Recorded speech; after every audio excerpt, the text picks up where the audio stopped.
Alright, just to follow up on the flea market bayonet finds.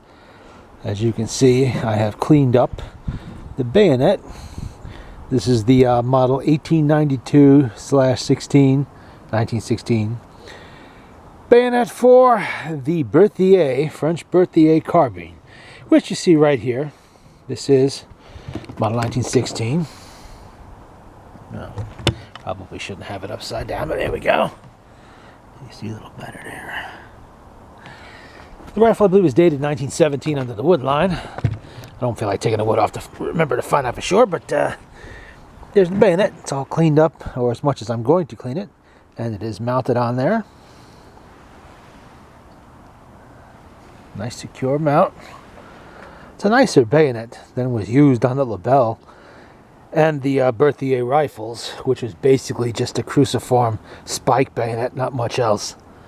And I've been working on the German K98 bayonet here, and you can see a few things I forgot to mention before. This is a very low number bayonet.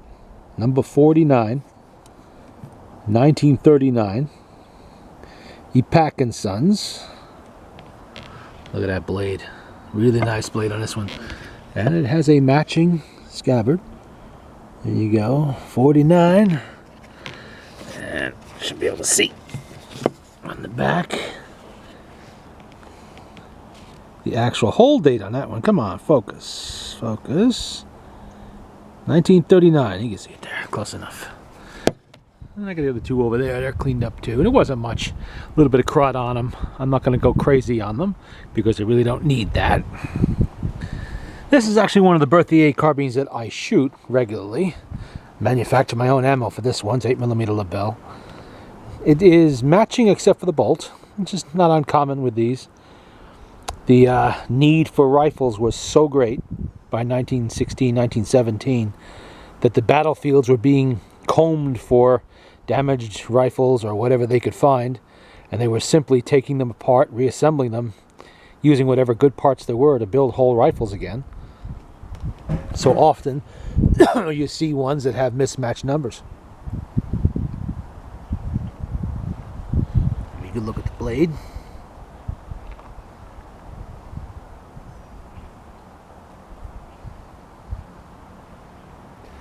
A very long and very deep blood groove on that one. Definitely gives the carbine some reach. It's just about half the size of the entire rifle.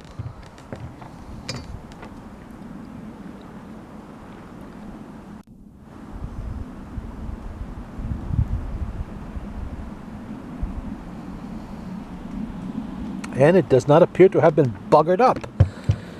A lot of times people thought, for some unknown reason, that bayonets had to be super sharp. I mean, look at it, see?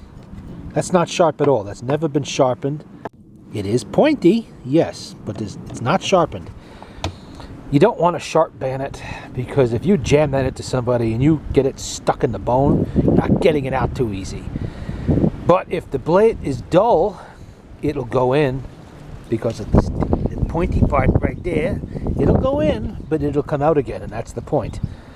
Well, that's why you don't sharpen bayonets. But oftentimes you see them where they've been all ground down here with grinders and all kinds of other crap, totally buggering them up. You don't want that. And you can see the same thing is true with the German bayonet. There was no edge on that. I don't know if I can get it close enough so you can see it. Literally no edge. Yes, a point, but no edge. So if you've got a bayonet out there and you think it's dull, leave it alone. That's how it's supposed to be. Don't go grinding away at it and putting sharpening stones on it, anything like that. Leave it be. I saw one today, which of course the seller wanted $80 for. It was another K98 bayonet like this one. Not like this one, because there was no scabbard, no frog. It was badly rusted, and somebody had ground it, and you could see the grind marks all down the blade. Terrible. $80. Get out of here. I'm not giving you that. Not even close. I'll give you $5 for it, because I'm feeling charitable. Now, somebody complained before that I don't often tell you the price of things I pay. This is because I often sell on eBay. Now, this bayonet is definitely not going on eBay. So don't even bother looking for it there. I'm keeping this one because it's the only one I have. And it cost $25. The guy didn't know what it was, and frankly, I couldn't remember what it was either. You know, I thought it was a walking around bayonet. I mean, it was pouring rain, and it was kind of dirty, and the bayonet was soaking wet. I thought, oh, if nothing else, it's at least a German walking around bayonet. Whatever, I'll take it. 25 bucks, how could you go wrong with that on a bayonet with a scabbard? It's going to fit something. But as it turns out, it's a rather expensive and hard to find Berthier carbine bayonet. And it fits on there nice.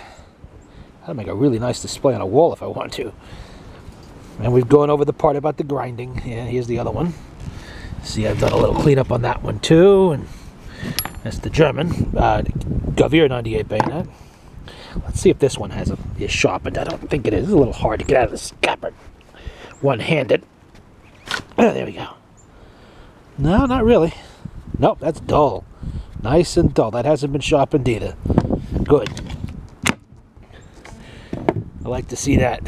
You know, people butcher so much stuff through ignorance. Please don't. But there you go.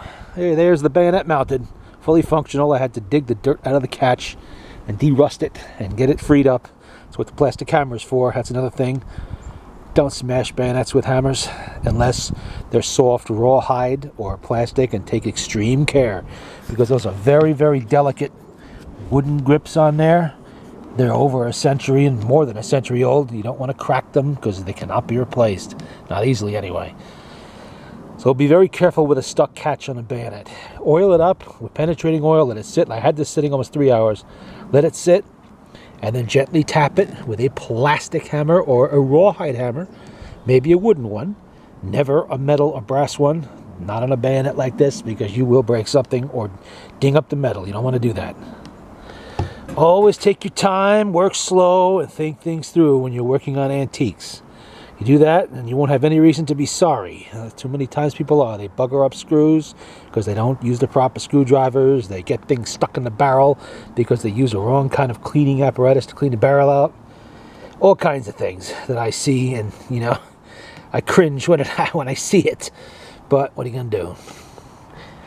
There you go. Okay, let me get back inside because, frankly, it's a little bit cold out here.